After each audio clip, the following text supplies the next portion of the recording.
नमस्कार साथियों, आप सभी लोगों का फिर से स्वागत है अपने संभव के इस सीरीज के अंतर्गत, जहां भी हम लोग बात करें कला एवं संस्कृति में। और कला एवं संस्कृति के अंतर्गत आज जो हमारा डिस्कशन होगा, जो हमारा संवाद आपके साथ होने वाला है, वो साहित्य के ऊपर होने वाला है। और आप जानते हैं साहित्य बड़ा ही महत्वपूर्ण पहलू है आपके यूपीएससी की परीक्षा को ध्यान में रखते हुए। चाहे वो आपकी प्रारंभिक परीक्षा की बात हो या मुख्य परीक्षा की बात हो, तो थोड़ा सा हम लोग इस को भी बड़ी जो है सो संजीदगी के साथ इस सीरीज़ को लेंगे, क्योंकि भारतीय जो साहित्य है वो काफ़ी महत्वपूर्ण है। दूसरी बात ये है कि भारतीय साहित्य में अगर हम लोग बात करें तो आप जानते हैं कि जो हमारा साहित्य है वो बहुभाषी साहित्य है। यानी कि एक भाषा में नहीं बल्कि कई भाषाओं में साहित्यों का निर्माण किया गया है। अगर हम लोग प्राचीन भारत में अगर हम लोग बात करें तो हम प्राचीन भारत में देखते हैं कि हमारे पास संस्कृत के साहित्य लिखे गए। अगर हम देखें उसी दौरान तो वैदिक संस्कृत के बाद हमारे पास जो साहित्य आता है वैदिकोत्तर काल में, उसमें प्रमुखता हमें देखने को मिलती है प्राकृत साहित्यों की, हमें देखने को मिलता है पाली साहित्यों की। लेकिन संस्कृत की जो अविरल धारा है वो भी प्रवाहित होती रहती है। और ये हमें पूरे प्राचीन भारत में आप देखेंगे गुप्तों के काल में भी जो साहित्य रचे गए, जो लिखे गए, वो भी संस्कृत में लिखे गए।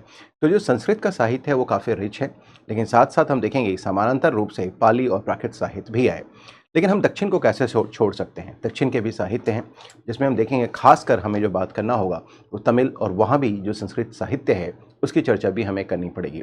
तो इन साहित्यों के बारे में हम थोड़ी सी चर्चा कर लेते हैं, देखते हैं कि साहित्य से हमारे लिए क्या क्या प्रश्न बन सकते हैं, किन मुद्दों के ऊपर, किन बिंदुओं के ऊपर हमें जो है अपना ध्यान केंद्रित करना चाहिए। इसकी भी चर्चा हम लोग करेंगे, समग्रता में करेंगे, ताकि हमारे एग्जामिनेशन में अगर कोई भी प्रश्न अगर आता है तो प्रश्न हमारा न छूटे।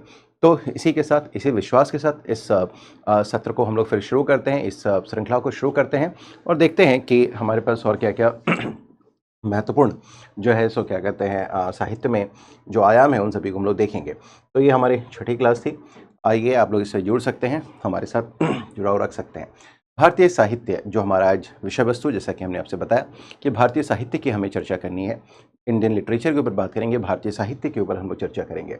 अब ये देखिए, जैसा कि मैंने आपसे कहा था, इस बात को सदैव ध्यान में रखिएगा कि जब भी हमें साहित्य के बारे में चर्चा करनी हो, तो अगर हम देखें इस साहित्य के बारे में, तो भारत का साहित्य जो है बहुआयामी है।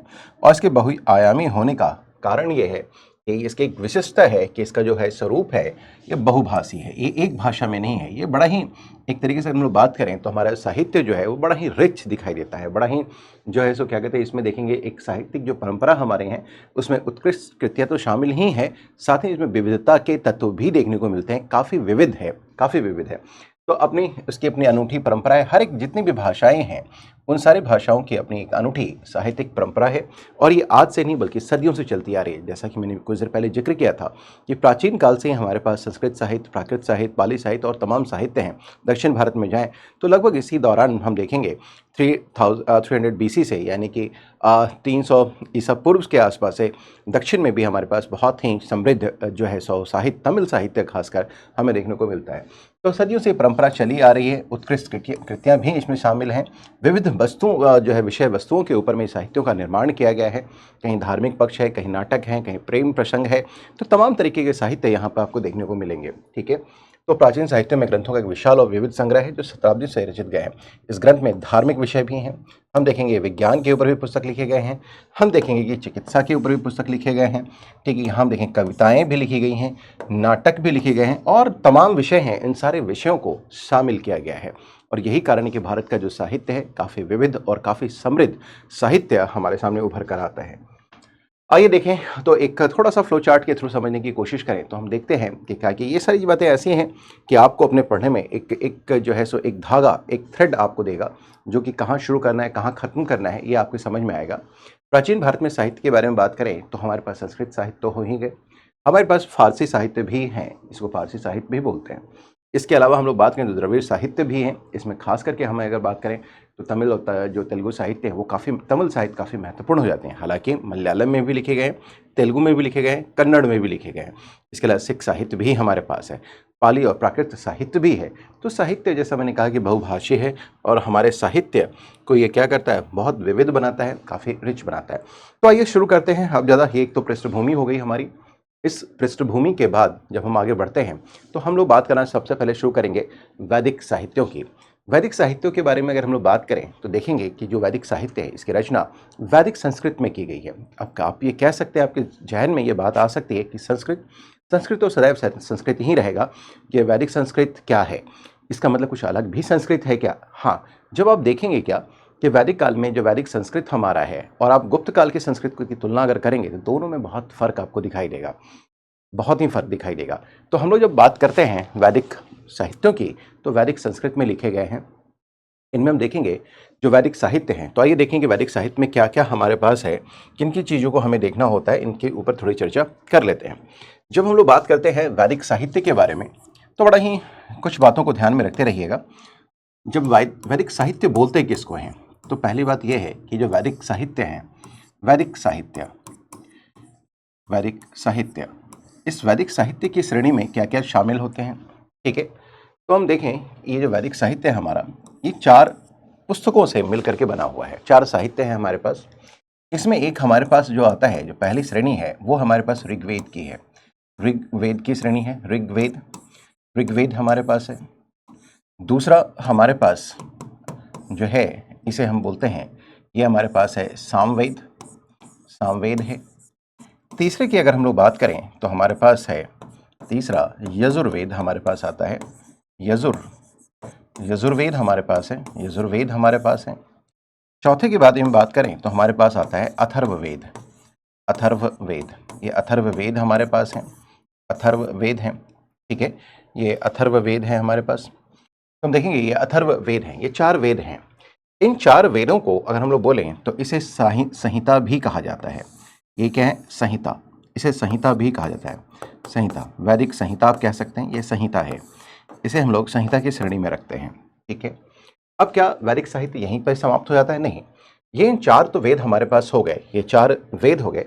इन 4 वेदों के अलावा अगर हम लोग बात करें ये जो 4 वेद हमारे पास हैं, इन 4 वेदों के अलावा भी हमारे पास वैदिक साहित्य में काफ़ी कुछ शामिल होता है। इन 4 वेदों के अलावा हम देखें तो हर एक जो वेद हैं, इन वेदों को समझने के लिए भी हमारे पास कई अन्य साहित्य भी हैं। जैसे अगर हम चर्चा करें तो इस वैदिक साहित्य के अलावा, वेदों के अलावा हमारे पास ब्राह्मण ग्रंथ भी हैं। ये ब्राह्मण जाति नहीं है, ये ब्राह्मण जो हैं ये हमारे पास ब्राह्मण साहित्य हैं। ये ब्राह्मण जाति नहीं है, ब्राह्मण साहित्य हैं। ये भी एक साहित्य ही का टुकड़ा है, यहाँ ब्राह्मण से हम लोग बात नहीं कर रहे हैं। इसके अलावा अगर हम लोग बात करें तो हमारे पास होते हैं आरण्यक होते हैं। और आरण्यक के अलावा अगर हम लोग बात करें तो हमारे पास होता है उपनिषद होता है। बड़ी रोचक बातें अभी हम लोग करने वाले हैं। अब देखिए क्या है, ये ऋग्वेद है, ठीक है। ये ऋग्वेद, ये ब्राह्मण, ये आरण्यक, ये उपनिषद। जब आप चर्चा करने बैठेंगे तो हम देखेंगे क्या ये जो ब्राह्मण है, ये ब्राह्मणों का उद्देश्य क्या है। मैं वापस सीधा ऋग्वेद पे आऊँगा, सामवेद पे आऊँगा, यजुर्वेद पे आऊँगा, अथर्ववेद पे आऊँगा। ये जो ब्राह्मण साहित्य हैं, ये ब्राह्मण साहित्य क्यों रचे गए, इनकी रचना क्यों की गई? हम देखेंगे क्या कि ये जो वैदिक साहित्य हैं, ये जो वैदिक संहिता है, ठीक है, इसके अंदर मंत्रों की श्रृंखला है। बहुत सारे मंत्र दिए गए हैं। इन मंत्रों का संबंध हम देखेंगे क्या कई ऋचाओं से है, कई यज्ञ आदि से भी है। यानी कि जो हम बात करें कि कई तरीके की जो हमारे पास यज्ञ हो रहे हैं, जो ऋचाएँ हैं, जो मंत्रोच्चारण है, उन सभी से इसका संबंध है, ठीक है। तो अब कोई भी मंत्र हम क्यों पढ़ते हैं, उसके पढ़ने का उद्देश्य क्या है, हम कोई यज्ञ आदि क्यों करते हैं, कोई जो ऋचाएँ हैं उनको दोहराने का अर्थ क्या है, तो ये हमें इस बात की जानकारी देता है कि इसके बारे में अगर हम बात करें तो ब्राह्मण ग्रंथ हैं एक तरीके से ये जो वैदिक साहित्य है उनको समझने का एक दृष्टिकोण प्रदान करता है। हालांकि ऐसा नहीं है कि केवल ब्राह्मणों में ही जो है, ब्राह्मण साहित्यों में ही वैदिक साहित्य को समझाने का प्रयास किया गया है। इसके इतर भी हम देखेंगे कई साहित्य हैं जो वैदिक साहित्यों को समझने में आपकी मदद करेंगे। जब हम लोग पुराणों के बारे में बात करेंगे तो पुराणों में भी इस परंपरा का विशेष ध्यान रखा गया है कि किस तरीके से वेदों को समझा जा सके, वैदिक साहित्य को समझा जा सके, वेदों में दी गई जानकारी को भी समझा जा सके। तो एक प्रयास वहाँ भी है। लेकिन यहाँ जब हम लोग बात करते हैं जब वैदिक साहित्य में, तो ब्राह्मण जो ग्रंथ हैं, ब्राह्मण साहित्य हैं, उन वेदों को सरलीकृत करते हैं, उनको समझाने का प्रयास करते हैं। वो बताने का प्रयास करते हैं कि क्यों आपको ये जो मंत्र है वो आपको पढ़ना चाहिए।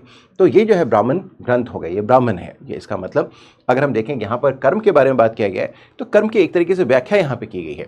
जो ऋचाएँ यहाँ हैं, जो रिचुअल्स हम लोग करते हैं, उनको यहाँ जो है सो क्या किया गया है, उसको विस्तार दिया गया है, उसको परिभाषित किया गया है। अब आइए हम लोग बात करते हैं आरण्यक के बारे में। आरण्यक क्या है? देखिए, संस्कृत में एक शब्द है आरण्य, और ये जो आरण्य शब्द है, ये जो आरण्य है, ये एक संस्कृत का शब्द है आरण्य। इस आरण्य में अगर हम लोग बात करें तो हमारे पास आरण्य का मतलब होता है जंगल, यानी कि वैसे साहित्य जिन्हों जंगलों में लिखा गया। ठीक है, तो जंगलों में लिखा गया, तो ये जंगल में लिखे गए साहित्य हैं। ये जो आरण्य है ये क्या है? जंगल में लिखे गए साहित्य हैं। जंगलों में लिखे गए साहित्य हैं।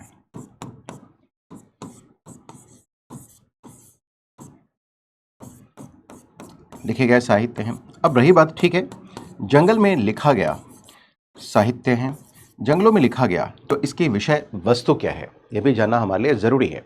किसका विषय वस्तु क्या है? तो जब हम इसके विषय वस्तु के बारे में अगर हम लोग बात करें तो इसके विषय वस्तु में हमें स्पष्ट तौर पर यह नज़र आता है कि इसमें रहस्यवाद, दार्शनिक पक्षों की चर्चा की गई। यानी कि ये जो किताब पुस्तक है, ये जो साहित्य है, वो रहस्यवाद पे है, रहस्यवाद पे है, जिसको इंग्लिश में मिस्टिसिज्म कहते हैं। रहस्यवाद क्या है? ये जो पुस्तक लिखी गई है वो दर्शन पे लिखी गई पुस्तक है, दार्शनिक पक्ष भी इसका है। सो रहस्यवाद है। जीवन के जिन रहस्यों को हम सुलझा नहीं पाए उसे दर्शन के सहारे उसको सुलझाने का चेष्टा, उनका प्रयास किया गया है। यानी कि ज्ञान के ऊपर जोर दिया गया है और ईश्वर की प्राप्ति के लिए भक्ति पर जोर दिया गया है। तो हम देखेंगे कि ये जो रहस्यवाद है, ये दर्शन है, ये सब इसके आरण्य के क्या है? ये आरण्य है। जंगलों में लिखे गए साहित्य हो गया, रहस्यवाद पे हो गया, और दर्शन पे लिखे गए ये साहित्य हैं। ठीक है, अब आइए आते हैं हम अपनी इस वैदिक श्रृंखला में आखिरी साहित्य के ऊपर, जिसको बोलते हैं उपनिषद। अब देखिए, जैसे कि हम लोग बात करें कि जो वेदों की ये जो श्रृंखला है, इसमें आप वेद हमें अंत होते हुए दिखाई देते हैं, वेदों का अंत होता हुआ दिखाई जाता है, देखने को मिलता है। तो यहाँ पर ये जो साहित्य हमारे पास है, ये जो वैदिक साहित्य है, इसको बोला गया कि ये वेदांत हैं। यानी कि यहाँ पर वेदों का अंत हो रहा है, वेदांत साहित्य हैं, यानी कि वेदों का अंत होता है, वेदों का अंत होता है, वेदों का अंत होता है, वेदों का अंत होता हुआ बताया गया है। तो वेदों का अंत है, वेदांत है, इसको वेदों का अंत कहते हैं। और इस वैदिक साहित्य में जो उपनिषद हैं, इसमें हम देखेंगे दार्शनिक पक्ष पे जोर दिया गया है, यानी ये दर्शन पे लिखी गई पुस्तक हैं। ये सब जो बातें हैं वो दर्शन पे लिखी गई हैं। कई ऐसे साहित्य हैं जहाँ पर बताया गया है कि ऐसे साहित्य भी आपको देखने को मिलेंगे, जैसे मुंडकोपनिषद के बारे में बात करें तो बताया गया है कि ये जो है, जो यज्ञ आदि करके हम लोग मोक्ष के बारे में बात करते हैं, जिसे हमें मोक्ष मिल सकता है, तो ये गलत है। ये आप जो है आप यज्ञ आदि करके आपको ये जो यज्ञ है वो एक टूटी हुई नाव है, और इस नाव में सवार होकर के आप भव सागर पार नहीं कर सकते। इसका मतलब ये हो गया कि यज्ञ आदि जो हम लोग करते हैं, इसका मतलब सरल शब्दों में बात करें कि जो हम कर्म कांड करते हैं, जो हम जितने कर्मकांडी हो गए हैं, ये हमारे लिए मोक्ष का रास्ता नहीं है, बल्कि हमारे लिए भक्ति का रास्ता है। तो हम देखें तो यहाँ भी जो है भक्ति के ऊपर जोर दिया गया है। और यहाँ पर में जो ऋचाएँ हैं या जो यज्ञ आदि हैं, नॉट ऋचाएँ, बल्कि जो यज्ञ आदि हैं, उसको क्या कहा गया है कि भाई उसको जो है उसे बहुत ज़्यादा अच्छा नहीं माना गया है। कहा गया कि मोक्ष के लिए आपके लिए ज़रूरी है कि आप क्या करें, आप भक्ति के ऊपर जोर दें। तो ये पक्ष भी आपके पास हो गया, ये उपनिषद हो गया। अब ये देखिए होता क्या है कि अब ये जो हमारे पास ये जो पूरे साहित्य है, वैदिक साहित्य, जो हमने 4 वेदों से, ब्राह्मणों से, आरण्यक और उपनिषद से मिलकर बनाया है, ये जो चारों साहित्य को अगर आप देखेंगे तो ये जो साहित्य हमारे पास हैं, इसको आप ऐसे समझिए, ये सब के सब इनको बोला जाता है कि ये श्रुति साहित्य हैं। ये सब के सब क्या हैं? श्रुति साहित्य हैं। ये जो है हमारे पास, ये है श्रुति साहित्य, ये है श्रुति साहित्य। अब रही बात कि दरअसल इन साहित्यों को हम श्रुति साहित्य क्यों बोलते हैं, इसके पीछे का तर्क क्या है, इन्हें जो है हमें श्रुति साहित्य क्यों कहना चाहिए, क्यों है ये श्रुति साहित्य, कहने के पीछे का तर्क क्या है, इन तर्कों को भी समझने की चेष्टा करते हैं। दरअसल देखिए होता क्या है जब हम लोग बात करें तो हम देखते क्या है कि एक परम ब्रह्म है जो हमारे ज्ञान के अंतिम स्रोत हैं, ठीक है, जिनकी कल्पना हम करते हैं, हमने उन्हें कभी देखा नहीं। तो जो ब्रह्म है, उन्होंने अपना ज्ञान ब्रह्मा को दिया, जो कि सृष्टि के रचयिता हैं, ठीक है। तो ब्रह्मा है जो कि हमारे पास ज्ञान के अंतिम स्रोत के रूप में दिखाई देंगे। तो एक ब्रह्म है, तो पहले तो कल्पना की गई परम ब्रह्म की, जिसको कभी किसी ने देखा नहीं, कोई आकार नहीं। तो ये एक ब्रह्म है जिनके पास ज्ञान की प्राप्ति हुई, ये ब्रह्म है जिनको हम लोग बोलते हैं ब्रह्मा, ठीक है। और ये जो है इनके पास ब्रह्म का ज्ञान है, ठीक है ना। इनके पास ब्रह्म का ज्ञान है, यानी कि एक तरीके से कहें ये इनके पास ये ज्ञान के अंतिम स्रोत हैं। ब्रह्म ज्ञान इनके पास है, यानी कि दूसरे शब्दों में अगर हम बात करें तो ज्ञान के ये अंतिम स्रोत हैं। ज्ञान के अंतिम स्रोत के रूप में इनको समझ सकते हैं आप। इनका निरूपण अंतिम स्रोत के रूप में, अंतिम स्रोत के रूप में, उद्गम स्रोत के रूप में आप इनको समझ सकते हैं कि ज्ञान यहीं से चलता है, इसके बाहर कोई ज्ञान ही नहीं है, इनसे परे कोई ज्ञान नहीं है, ये ज्ञान के अंतिम स्रोत हैं। तो जब सृष्टि रची गई, जब धर्म की बातें होने लगी, तो जो ज्ञान की बातें थी उसका विस्तार भी पृथ्वी पे होना था। तो हम देखते हैं कि पृथ्वी पे हमारे पास आज एक जाति के रूप में ब्राह्मण हमारे पास हैं। तो ये जो ब्राह्मण थे, ये जो है ब्राह्मण ऋषि मुनि थे, ठीक है। तो हमने देखा क्या, ये जो ब्रह्मा है, ये जो परम ब्रह्म है, ठीक है, उन्होंने क्या किया, उन्होंने अपनी ज्ञान की बातें क्या किसको दी, ब्राह्मण ऋषि मुनियों को दी। ये उन्होंने क्या किया, इसका जो प्रचार प्रसार किया, यानी जो अपने ज्ञान की बातें हैं उन्होंने क्या किया, ब्राह्मण ब्राह्मण हम देखेंगे ब्राह्मण ऋषि मुनियों को उन्होंने दिया। ऋषि मुनि, जो ऋषि मुनि हैं उनको उन्होंने अपना ज्ञान दिया, ठीक है, ज्ञान दिया। अब ये जो ज्ञान है ये जो है हमारे मौखिक परंपरा में है, यानी ये ज्ञान जो है, अब हम देखेंगे कि जो ब्रह्म है, जो ब्रह्मा है, जो शक्ति के उद्गम, ये जो ज्ञान के उद्गम स्रोत हैं, अंतिम स्रोत हैं, ठीक है, उन्होंने अपना ज्ञान दिया। तो उन्होंने इन ज्ञानों को सुना और सुनकर अपने पास रखा। तो यानी कि डायरेक्टली, यानी कहें प्रत्यक्ष रूप से जो ज्ञान के उद्गम स्रोत हैं उनसे आपको ज्ञान की प्राप्ति हुई और उसका माध्यम था सुनना। तो आपने क्या किया, यहाँ पर में सुनने पर जोड़ दिया गया, सुनना, सुनकर, सुनकर, सुना, इसको कहते हैं सुना। और इसकी वजह से क्या हुआ, जो ब्राह्मण ऋषि मुनि तक जो साहित्य बन करके आया, इसको हम लोग बोलते हैं श्रुति साहित्य, श्रुति साहित्य। और जब हम श्रुति साहित्य की, श्रुति साहित्य, तो ये ज्ञान जो है श्रुति साहित्य हुआ। और जब हम श्रुति साहित्य के बारे में बात करते हैं तो हमारे पास वो वैदिक साहित्य आते हैं जिसमें चारों पुस्तकों की जिक्र होना जरूरी है। वो पुस्तक हमारे पास कौन से हो गए, अगर हम देखें तो वो हमारे पास कौन कौन से हो जाते हैं। पहला अगर हम देखें तो हमारे पास चारों वेद हो गए। उसके बाद हम देखते हैं कि उनके ब्राह्मण ग्रंथ हो गए। उसके बाद हम देखते हैं तीसरे में तो हमारे पास आरण्यक होते हैं, आरण्यक हो गए।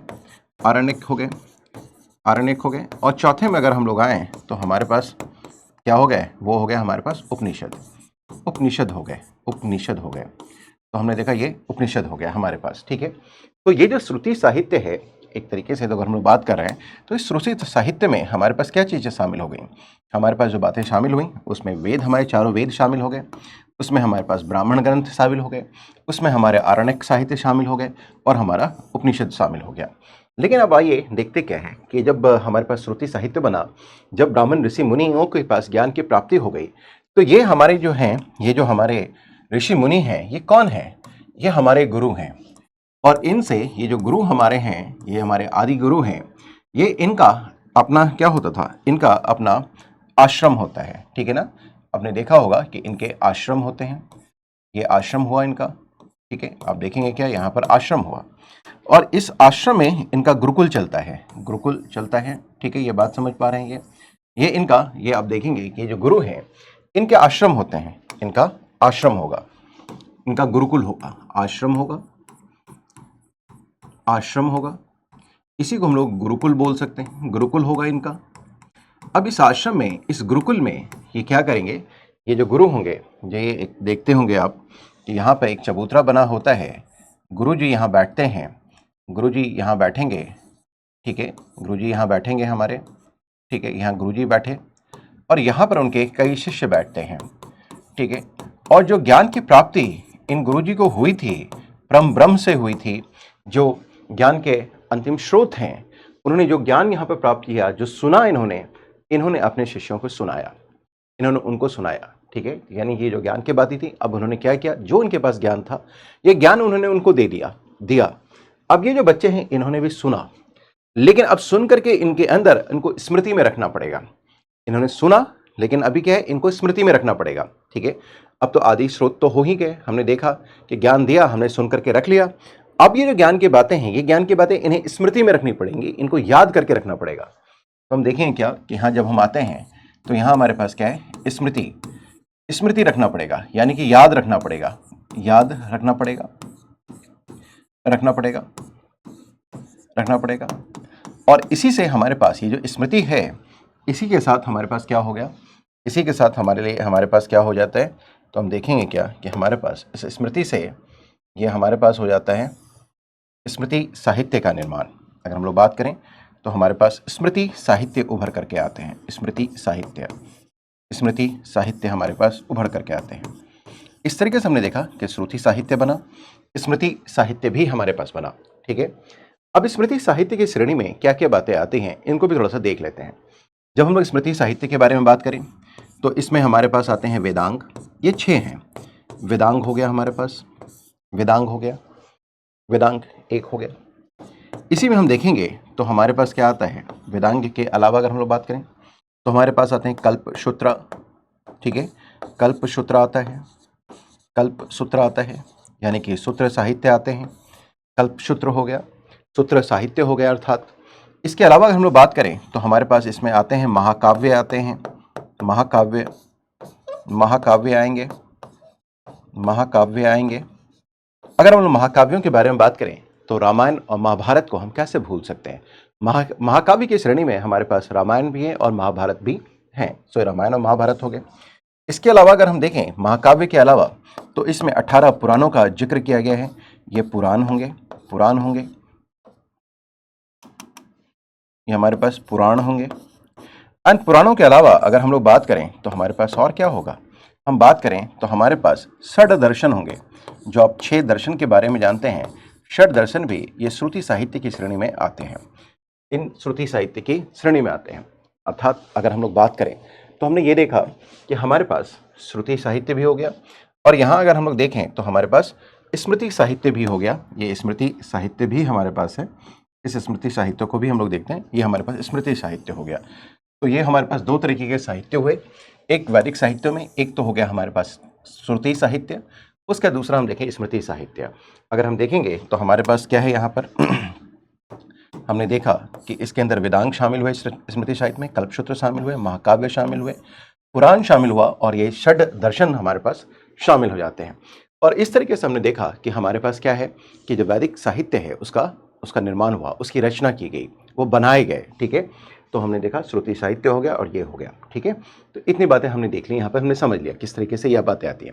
अब एक चीज़ और देखिए, अगर हम लोग को कभी बात करें कि हमारे पास जो कहते हैं कि जो मूल ज्ञान है वो कौन सा है, यानी कि जिसमें कहें कि जो शुद्धता ज़्यादा है ज्ञान में, वो कौन सा साहित्य होगा, श्रुति साहित्य या स्मृति साहित्य। तो निश्चित तौर पर अगर हम लोग बात करें तो श्रुति साहित्य होगा, क्योंकि ये परम ब्रह्म से यानी कि आदि के जो ज्ञान के उद्गम स्रोत हैं, वहीं से आपको ज्ञान की प्राप्ति हुई। लेकिन इसके बाद जो साहित्य बनाए गए उनको आपको याद रखना पड़ा है। कुछ चीज़ आपके विस्मरण में होगा, कुछ आपके स्मरण में होगा, कुछ बातें आप भूलेंगे, आपकी विस्मृति में चली जाएगी, कुछ बातें आप भूल जाएंगे। तो जाहिर सी बात है उसमें क्या होगा, कुछ जो है सो मिश्रण होना शुरू हो जाएगा, और इसकी वजह से इसकी जो शुद्धता होगी वो थोड़ी थोड़ी कमनी शुरू हो जाएगी। दूसरी बात, अब आइए हम ये देखेंगे जो श्रुति साहित्य है इसका निर्माण काल अगर हम लोग बात करें तो ये वैदिक साहित्य है, वैदिक काल में किया गया। इनका जो निर्माण किया गया वो कब किया गया, तो ये है वैदिक काल में किया गया, वैदिक युग में, वैदिक काल में किया गया। वैदिक काल में निर्माण जो है वैदिक काल में होता है, वैदिक काल में होता है। ठीक है, वैदिक काल में, इसका मतलब अगर हम लोग बात करें तो कुल मिला के 1500 से लेकर के अगर हम बात करते हैं तो हम देखेंगे इसकी शुरुआत जो है 620 ईस्वी के बीच में हो जाती है। हालांकि उपनिषदों का निर्माण एक लंबे समय तक होता रहता है, लेकिन शुरुआत इसकी इसी वैदिक काल में हो गई। जहाँ तक हम लोग स्मृति साहित्य के बारे में बात करें तो जो स्मृति साहित्य हैं, ये जो स्मृति साहित्य हमारे पास है, ये इनका रचनाकाल वैदिकोत्तर है, वैदिकोत्तर काल है, वैदिकोत्तर काल है। ये वैदिकोत्तर काल में हम देखेंगे कि जो वैदिकोत्तर काल है इसमें हमारे पास स्मृति साहित्यों का निर्माण किया गया, स्मृति साहित्य हमारे रचे गए। तो हमने देखा कि श्रुति साहित्य और हमारे पास हो गए कौन सा, स्मृति साहित्य। दोनों साहित्यों के बारे में हम लोगों ने चर्चा कर ली, इतनी बातें हो गई। अब आइए हम लोग थोड़ा सा फिर से वापस आते हैं और हम लोग अपने वेदों के बारे में बातचीत करना शुरू करें। 4 ये जो वेद हमारे पास हैं, ये 4 वेद हैं, ये कौन कौन से वेद हैं इनके बारे में बात कर लेते हैं। ये जो वेद हमारे पास हैं, वेद हैं, वेद, वेद। ये जो वेद हैं इनमें हमारे पास 4 वेद हैं, ठीक है। इन चारों वेदों के बारे में एक एक करके हम लोग चर्चा करेंगे, थोड़ा सा बात करेंगे कि दरअसल ये आए कैसे। कुछ अन्य पक्ष भी हैं, इनके बारे में भी हम लोग बात करेंगे। पहला हमारे पास है ऋग्वेद। ऋग्वेद है, ऋग्वेद, ऋग्वेद हमारे पास है। ये दरअसल क्या है, ये मंत्रों का संकलन है। इसके अंदर हम लोग बात करें तो हमारे पास क्या है, मंत्रों का संकलन दिखाई देगा। मंत्रों का संकलन दिखाई देता है, मंत्रों का संकलन है, संकलन है, ठीक है। आपको मंत्र पढ़ने होंगे, ठीक है। आप जानते हैं कि अगर आपको अपने इष्ट की प्राप्ति करनी है, जो भी आपका कुछ भी इष्ट की प्राप्ति है, तो इसके लिए आप मंत्रों का उच्चारण करेंगे। जब आप किताबों को पढ़ेंगे तो देखेंगे कि वैदिक काल में आपके पास जो आपका इष्ट होता है वो आपके पास कोई आध्यात्मिक प्राप्ति के लिए नहीं है, बल्कि भौतिक सुखों की प्राप्ति के लिए है। तो हम देखेंगे क्या है कि जो मंत्रों का उच्चारण आप करेंगे, ठीक है, धीरे धीरे हम देखते क्या है कि जो मंत्र है ना, इनको कहा गया कि इनको गाने का एक तरीका होगा, इसके सुर होंगे, कुछ ताल होंगे, ठीक है। तो कहा गया ये जो मंत्र हमारे पास हैं, ये जो मंत्र हमारे पास हैं, इन मंत्रों को गाने के लिए हमारे पास कुछ सुर, कुछ ताल होने जरूरी हैं। सुर होना जरूरी है, सुर होना जरूरी है हमारे पास है। जब इन सुर और तालों के बारे में हम लोग बात करें, अगर ये जब हमारे पास एक सुर होना चाहिए, एक ताल होना चाहिए, ठीक है, इसमें एक लय होना चाहिए। जब इन चीज़ों के बारे में हम बात करते हैं तो हमें इस बात को निश्चित तौर पर समझने में आसानी होगी कि इन ऋग्वेदों के मंत्रों को पढ़ने के लिए हमें क्या होगा, इसको गीत के रूप स्वरूप में हमें स्वीकार करना होगा, एक तरीके से गाना होगा, गेय बनाना होगा, ठीक है। और यही कारण है कि जो ये सुर और ताल और लय की जरूरत पड़ी, इसकी वजह से हम देखते क्या है कि हमारे पास ऋग्वेद के बाद सामवेद आ गए, सामवेदों की रचना की गई।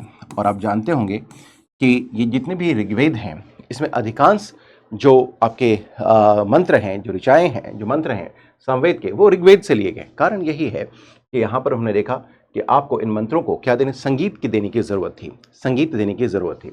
संगीत यानी कि मंत्रों के लिए जो संगीत की बात की गई, यानी मंत्रों को हमने देखा, मंगीत को संगीतबद्ध करना था, मंत्रों के लिए संगीत की ज़रूरत पड़ी, मंत्रों के लिए संगीत की आवश्यकता हुई, के लिए संगीत की ज़रूरत पड़ी, संगीत, गीत, संगीत, संगीत की ज़रूरत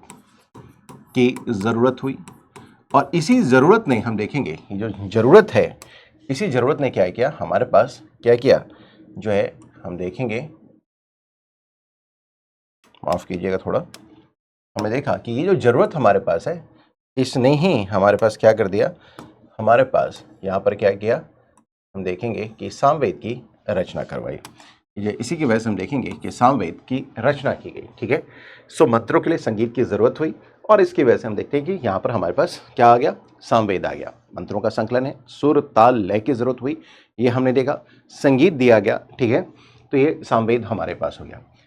ऋग्वेद के बाद सामवेद हो गया। सामवेद के बाद हम देखेंगे कि जितने भी आपके पास ये जो मंत्र हैं, जो आपके पास हैं, इन सभी के लिए हम देखेंगे कि इनको करने के लिए हमारे पास क्या है, इन सभी के लिए हमारे पास क्या है, ये जो मंत्र होंगे, ये जो आपके पास गीत संगीत होगा, तो हम देखेंगे इस समय हमें क्या करना होगा कि कुछ यज्ञ आदि भी करना होगा, हमें कुछ यज्ञ आदि की भी ज़रूरत पड़ेगी, हमें यज्ञ आदि भी करना होगा, ठीक है। तो हम देखेंगे क्या कि इनके लिए, ये जो ऋग्वेद है, इनको मंत्रों के उच्चारण के लिए हमने सुर ताल लय के साथ उसे संगीतमय किया। यानी कि सामवेद में हम देखेंगे कि संगीतों की उत्पत्ति होती है, संगीत की उत्पत्ति होती है, संगीत की उत्पत्ति हुई। अब ये जरूरत भी समझ पा रहे हैं, यानी संगीत की उत्पत्ति हुई। इसका जब हम देखेंगे, और इसी में एक इसका उपवेद भी है, उपवेद जिसको बोलते हैं गंधर्व वेद, वो हम अगर बात करें तो वो संगीत का विज्ञान है, संगीत के विज्ञान के ऊपर लिखी गई पुस्तक है गंधर्व वेद, ठीक है। तो इसके उपवेद भी हैं, ये हम आपको लिख भी दे रहे हैं यहाँ पे, गंधर्व वेद है, गंधर्व वेद, गंधर्व वेद है हमारे पास है।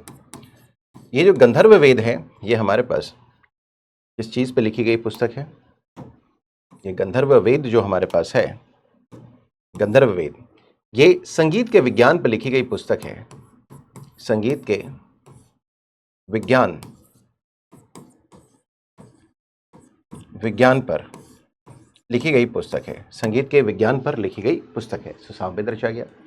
यजुर्वेद है, इसमें कहा गया कि यज्ञ आदि कैसे करना है, क्योंकि आप कोई भी मंत्र का अगर उच्चारण करते हैं तो आपको यज्ञ के साथ करना होगा। तो ये यज्ञ आदि के ऊपर, यानी कि यज्ञ कैसे करना है, इन सभी के ऊपर में इसके बारे में बताया गया है। ठीक है, तो यज्ञ आदि कैसे करना है इनके ऊपर यजुर्वेद भी में बताया गया है। ठीक है, तो अब ये देखिए क्या हुआ, इसका ऋग्वेद, सामवेद, यजुर्वेद।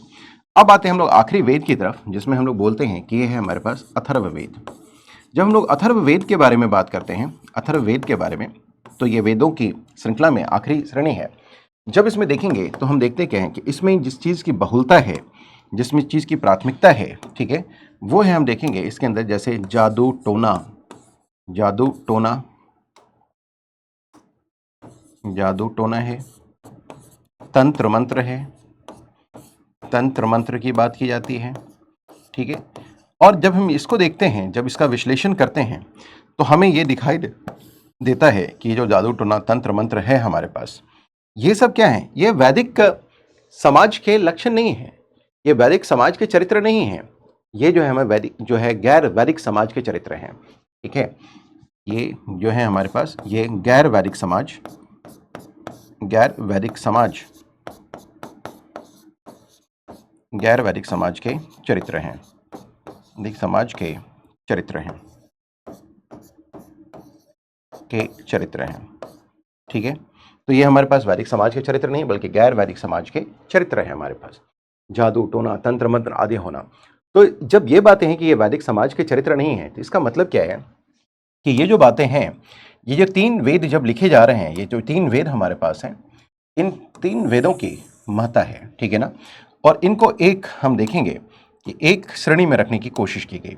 ये जो 3 वेद हैं, 4 वेदों में इनका एक श्रेणी बनाया गया, और इनको लगा कि ये जो है किसी आर्य के द्वारा या आर्यों के लिए लिखा गया है, इसलिए इसे हम लोगों ने क्या किया, इसलिए इसे हम लोगों ने जो शामिल किया, ये हम देखेंगे, इसके लिए एक अलग ग्रुप बना लिया है जिसको हम लोग बोलते हैं वेद त्रयी। वेद त्रयी, वेद त्रयी। इस वेद त्रयी में हमारे पास 3 वेद शामिल हो गए, ऋग्वेद, सामवेद और यजुर्वेद।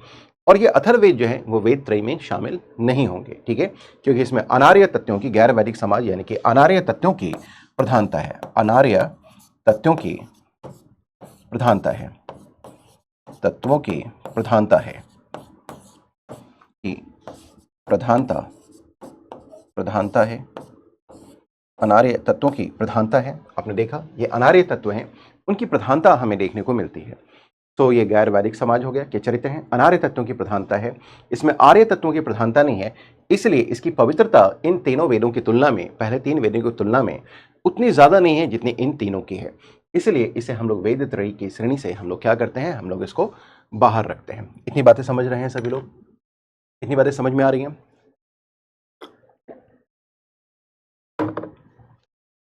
तो ये हमारे पास अथर्ववेद हो गया। ठीक है, तो हमने ये देख लिया कि ऋग्वेद, सामवेद, यजुर्वेद, अथर्ववेद हमारे पास आए कैसे। ठीक है, और ऋग्वेद में मंत्र का संकलन है, सामवेद में संगीत की उत्पत्ति के बारे में बात किया गया है, यजुर्वेद में यज्ञ आदि के बारे में चर्चा की गई है, और अथर्ववेद में हम देखेंगे अनार्य तत्वों की प्रधानता है, जिसमें कि हम देखेंगे जादू टोना तंत्र मंत्र आदि की चर्चा की गई है, इसलिए वेद त्रयी से इसको बाहर रखा गया है। ठीक है, तो हमने ये देखा कि श्रुति साहित्य में ये बातें हो गई। ब्राह्मण जो है वो क्या करेंगे, ब्राह्मण जो ग्रंथ हैं वो क्या करेंगे, वेदों को समझने में मदद करेंगे। आर्य जंगल में लिखे गए पुस्तक है, ठीक है, जंगलों में लिखे गए, और ये हमारे पास उपनिषद हैं, ये जो हमारे पास उपनिषद हैं जो कि वेदों के अंत में लिखे गए हैं। ठीक है, इतनी बातें हमारे पास हो गई। अब आ जाइए, एक बात और भी हम बता दें यहाँ पर में। अब ये देखिएगा कि जो जितने चारों वेद हैं, ये चारों वेद, ठीक है, इन चारों वेदों के बारे में, तो देखिए होता क्या है इन चारों वेदों के बारे में, कि जितने भी 4 वेद हैं हमारे पास, इन सभी के लिए, इन सभी के लिए हमारे पास क्या होता है,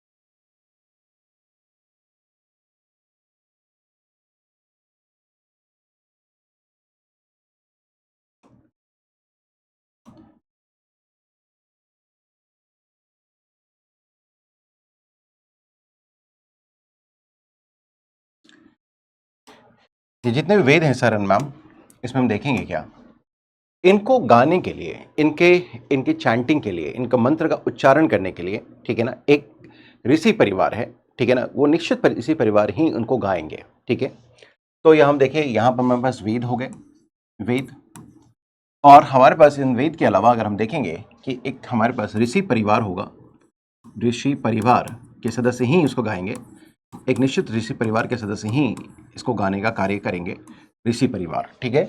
सो वेद हो गया, ऋषि परिवार हमारे पास हो गया। तो अब देखिए होता क्या है कि हमारे पास 4 वेद हैं, इन चारों वेदों को देखते हैं कि कौन कौन से वेद हमारे पास हैं। तो हमने देखा कि हमारे पास जो पहला वेद है ये हमारे पास है ऋग्वेद, ठीक है, ऋग्वेद हमारे पास है, ऋग्वेद हो गया। दूसरा हमारे पास है सामवेद, सामवेद हो गया हमारे पास। जो तीसरा हमारे पास है वो है हमारे पास यजुर्वेद, और जो चौथा हमारे पास है वो है हमारे पास अथर्ववेद, अथर्ववेद। ये 4 वेद हमारे पास हो गए। देखिए क्या है कि ऋग्वेद को गाने का जो ऋषि परिवार है, जो निश्चित ऋषि परिवार है जो इसको गाएगा, गाते हैं, इनको हम लोग बोलते हैं होता, इनको बोलते हैं हम लोग होता, या इसको संस्कृत में बोलते हैं होत्री, संस्कृत में बोला होत्री, और इसी को हम लोग बोलते हैं होता। ऋषि परिवार के जो सदस्य हैं वही क्या करेंगे, ऋग्वेद के मंत्रों का उच्चारण करेंगे। जब आते हैं हम लोग सामवेद में, तो ये हमारे पास क्या है, उद्गात्री, उद्गात्री, गात्री, ठीक है, गात्री, उद्गात्री, इसी को हम लोग बोलते हैं उद्गाता, उद्गाता, उद्गाता। जब हम आते हैं यजुर्वेद में, तो इसके लिए हमारे पास हैं अधर्वयु, अधर्वयु, अधर्वयु, ठीक है, अधर्वयु गाते हैं। अथर्व में बात करें तो ये हैं ऋषि अथर्वा, अथर्वा, और इसी को हम लोग बोलते हैं अंगिरास, अंगिरास, ये हमारे पास है अंगिरास, ठीक है। तो ये कुछ निश्चित परिवार हैं जो इन साहित्यों में जो दिए गए मंत्र हैं उनका ये उच्चारण करने का कार्य करेंगे। तो इतनी बात तो हमारी इस तरफ हो गई जो कि हम लोगों ने वैदिक साहित्य के ऊपर चर्चा करी है। इन वैदिक साहित्यों के अलावा अब हम लोग चलते हैं कुछ अन्य पक्षों के ऊपर भी चर्चा कर लेते हैं, ठीक है। तो ये हमारे पास था वैदिक साहित्य। वैदिक साहित्य में जो बातें लिखी गई हैं, जिन चीज़ों को कहा गया है, इसका हम लोगों ने इस पर जिक्र कर लिया है, ठीक है। आ जाइए, अब आइए हम लोग बात करते हुए बढ़ें आगे हम, ठीक है। तो हमने ये देख लिया, ये सारी बातें हमारी हो गई वैदिक साहित्य। अब ये वैदिक साहित्य के बारे में हो गई हमारी बात। अब आ जाइए, आइए आगे बढ़ते हैं और देखते हैं ऋग्वेद में। ये हमने देख लिया, ये सारी बातें ऋग्वेद के बारे में हमने चर्चा कर ली, उसको पढ़ने का कोई अब अभी यहाँ क्यों सारी बातें मैंने आपको एक्सप्लेन कर दी हैं। तो ऋग्वेद हमारा की चर्चा हो गई हमारे पास, सामवेद की चर्चा हो गई हमारे पास, यजुर्वेद की चर्चा हो गई हमारे पास, ठीक है, अथर्ववेद की चर्चा भी हमारे पास हो गई। इन सारे वेदों के बारे में हम लोगों ने एक एक करके बारी बारी से चर्चा कर लिया, ठीक है। अथर्ववेद में उपचार, सुरक्षा आदि के बारे में बात किया गया है, यानी कि जो निदान होता है, साड़ी कोई कष्ट हो तो उसके उपचार वगैरह के बारे में भी यहाँ पर बातचीत की गई है, ठीक है। ये शास्त्रीय संस्कृत साहित्य पुराणों की रचना वेदों के सत्य की व्याख्या करने और समझाने के लिए की गई थी। ये मैंने आपको पहले बता दिया कि इन सबकी चर्चा जो की गई वो समझाने के लिए। अब आइए हम लोग बात करते हैं कि हमारे पास कुल मिलाकर के 18 प्रमुख पुराण हैं, ठीक है, जिनकी खोज 3वीं शताब्दी ईस्वी के बाद हुई थी, ठीक है। महापुराणों की लोकप्रियता ने एक अन्य उपविधा उप पुराण या लघु पुराण को जन्म दिया। ब्राह्मण ग्रंथों के बारे में चर्चा हमारे पास हो ही गई है। हमने आरण्यक को भी समझ लिया है। रहस्यमय पे बातें होती हैं, आप देखेंगे तो हम देखेंगे ये ध्यान दिया गया है। उपनिषदों के मतलब कि दर्शन पे ऊपर बात की जाती है, ठीक है। तो ये सारी चर्चा हमारी हो गई है। उपनिषद के बारे में भी हम लोगों ने बात किया, तो ये हमारे पास हो गए, उपनिषदों की चर्चा हो गई। उपनिषदों की कुल संख्या अगर हम लोग बात करें तो हमारी कुल संख्या कितनी है, तो उपनिषदों की कुल संख्या हमारे पास 108 है, 108 है, 108 उपनिषदों की संख्या हमारे पास बताई गई है, ये भी हमारे पास है। अब आइए हम लोग बात करते हैं अन्य जो है सो साहित्य है हमारे पास है, दार्शनिक साहित्य हैं, उनमें चर्चा करें। कुछ सूत्र साहित्य हैं, ठीक है, उन सूत्र साहित्यों के बारे में बात करें हम लोग। जैसे कि अभी हमने देखा, एक श्रृंखला दिखी हमें पहले कि हमारे पास संहिता है, संहिता में उसके बाद हम लोग देखेंगे श्रुति साहित्य आते हैं। अब हमारे पास जो आता है वो क्या आता है, सूत्र साहित्य आता है। इस सूत्र साहित्य में हम देखें हमारे पास योग सूत्र हैं, योग जो है ये दो बातों से मिलकर बना होता है, यानी कि दो वस्तुओं का, दो अस्तित्वों का मिलन, यानी कि इसको बोलते हैं मिलन, ठीक है। इसकी जो रचना की गई है ये हमारे पतंजलि के द्वारा की गई है, पतंजलि। तो योग में क्या होता है कि आप एक जरिया है, एक माध्यम है, योग के माध्यम से जब एक आत्मा परमात्मा से मिलता है तो योग है, उसकी विभिन्न विधि बताई गई है। तो खैर इसके विस्तार से चर्चा करने की जरूरत नहीं है, ये मुख्य रूप से मुख्य परीक्षा की बातें हैं, लेकिन मैं बस एक बस एक संयोग से ये जहन में बात अभी आ गई तो मैंने आपके साथ जिक्र कर लिया। सो योग का मतलब है दो जो अस्तित्व हैं उनका मिलन। और ये दो अस्तित्व कौन से हैं? एक परम ब्रह्म है और एक हम है। तो जो आत्मा है उसका परमात्मा से मिलन, और उसके लिए जो आप विभिन्न विधाएं करते हैं वही योग के अंदर शामिल है। उसके विभिन्न प्रकार हैं, तो उसके डिटेल में हम लोग नहीं जा रहे हैं अभी हैं, बस उसको यहीं तक हम लोग समझने का प्रयास करते हैं। तो योग सूत्र जो ये पतंजलि के द्वारा लिखा गया है, ठीक है। इसके बाद हम लोग बात करें तो ये न्याय सूत्र हमारे पास आते हैं। न्याय सूत्र जो है ये अक्षपाद गौतम का है, अक्षपाद गौतम के द्वारा किया गया है, अक्षपाद गौतम का। वैशेषिक सूत्र में अगर हम लोग बात करें, वैशेषिक सूत्र में तो इनसे कनाद सूत्र भी कहा जाता है, क्योंकि जो वैशेषिक दर्शन है इसको कनाद ऋषि के द्वारा लिखा गया है। कनाद ऋषि के द्वारा लिखा गया, ऋषि कनाद के द्वारा किया गया है, ऋषि कनाद के द्वारा किया गया है, ठीक है। ऋषि कनाद के द्वारा किया गया है, ठीक है। इन्हें काश्यप के नाम से भी जाना जाता है। तो ये आप याद रखिए, योग सूत्र किनके द्वारा प्रतिपादित किया गया? पतंजलि के द्वारा। न्याय सूत्र जो है अक्षपाद गौतम के द्वारा है, और जो वैशेषिक सूत्र है वो लिखा गया है ऋषि कनाद के द्वारा लिखा गया है, ठीक है। अब आइए हम लोग बात करते हैं मीमांसा के बारे में। मीमांसा, ये जो मीमांसा हमारे पास है, मीमांसा, इसको हम जो है ऋषि जैमिनी, ये है हमारे पास है, इनके द्वारा इनको लिखा गया है, ये मीमांसा सूत्र, ठीक है। तो ये तो हमारे पास कोई दर्शन साहित्य हो गए, सूत्र साहित्य हो गए, संहिता, स्मृति, उसके बाद हमारे पास सूत्र साहित्य आ गया। अब इसके बाद आगे हम लोग बढ़ते हैं तो हमारे पास आते हैं कुछ संस्कृत नाटक हैं। इन संस्कृत नाटकों के बारे में भी बात कर लें, ठीक है। अब देखिए हमारे पास एक है राजतरंगिणी, इसका बड़ा महत्व है। राजतरंगिणी के बारे में बोलते हैं कि हमारे ऊपर कई आरोप लगाए गए। हमारे ऊपर आरोप लगाने का आशय क्या है? हमारे ऊपर जब देखेंगे कि हमारे यहाँ जब तुर्कों का शासन होना शुरू हुआ तो हमारे ऊपर यह आरोप लगे कि भारतीयों को इतिहास लेखन की समझ नहीं थी, क्योंकि हमने कभी इतिहास लिखा ही नहीं। हम अपने धर्म, अध्यात्म, तत्वज्ञान, मीमांसा, इन्हीं सब चक्रों में फंसे रहे, हमने कभी इतिहास लिखा नहीं। इतिहास लिखने का आशय ये होता है कि उसमें एक क्या होता है, उसमें एक परंपरा होती है, एक निश्चित परंपरा होती है, एक पदानुक्रम होता है। उनके आप क्या करेंगे, एक के बाद दूसरे जो तथ्य हैं उन सभी का सिलसिलेवार से, क्रमानुसार सिलसिलेवार ढंग से उन सभी को वहाँ पर आप क्या करेंगे, लिपिबद्ध करेंगे, ठीक है। अन्य पक्षों को ही शामिल करेंगे, किसी एक पक्ष के ऊपर हम यहाँ पर क्या करेंगे, फोकस नहीं करते। तो ये तमाम बातें होते हैं।